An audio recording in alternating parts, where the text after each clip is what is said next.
Well, I think that everything you think and everything you speak goes out from you into the universe and comes back to you multiplied. It's almost as though the universe is listening to everything you say and everything you think and saying, oh, that's what they want. But most of the time, we are talking very negatively about ourselves. We talk about how awful we are, we're not good enough, we can't get this, we can't get that. How can the universe bring you anything good if that's the way you're talking? Yeah, we see that in the film, You Can Heal Your Life. But, you know, and everybody think about this on the way to work or on the way to do whatever you do during the day. How many negative things the negative tape that's playing in your head all day long about yourself. I can't do that, I shouldn't do that, I'm too fat. That's why I like to teach people to love themselves, just to love and adore who you are. Look in the mirror and say your name. Say, Louise, I love you, I really, really love you. And when you can do that, your life is really going to flow. Because most of the time, we're always talking about what we don't want.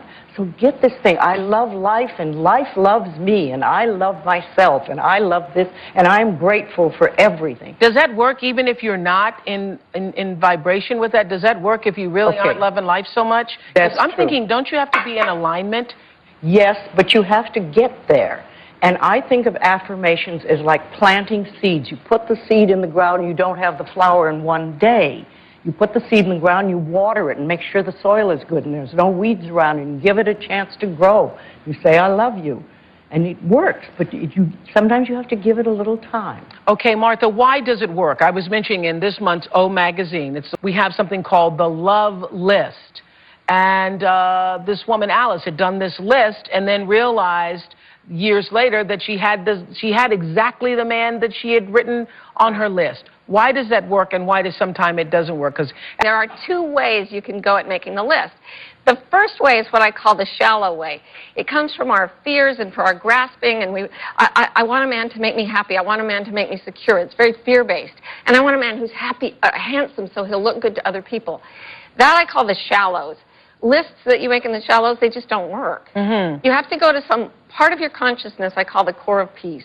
So Alice had lost a husband to death. She'd lost one to divorce. She'd had numerous dating heartbreaks, and she had given up her attachment to needing a man.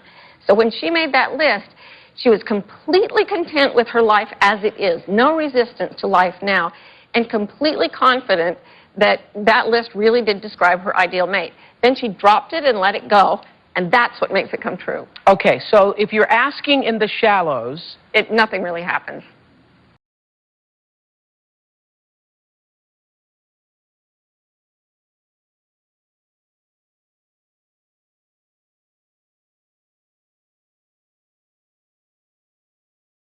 here's some letters I got from O Magazine readers about Martha Beck's love list.